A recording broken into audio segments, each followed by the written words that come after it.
Takže skúsame nejaký návod na to, ako si sparovať hodinky Vieda s aplikáciou. Hodinky sú vypnuté, na telefóne je zapnutý Bluetooth, hej.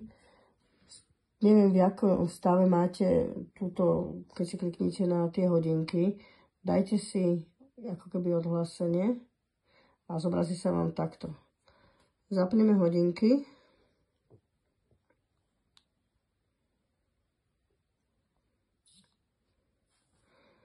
A ono to automaticky má nejaký Bluetooth nastavený. A malo by sa nám tu po stlačení toho zeleného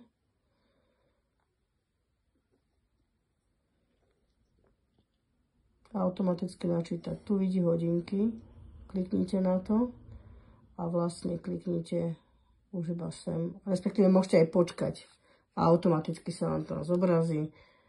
Tu je 3114, tam je 3114, čiže hodinky sú spárované. Potom ešte jedna vec, keď si chcete odpisovať tie kroky.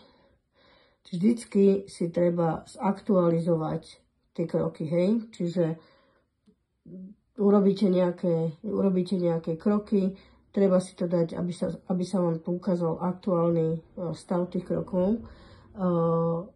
Keď už ho máte tu natiahnutý, idete do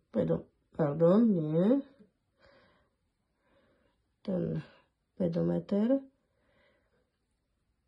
Tu vám musí nabehnúť ten aktuálny stav a ak máte tých 6000 a klikáte po 6000, tak dáte túto 5. Ak máte 10 000 krokov a viacej, tak klikáte na tú 10.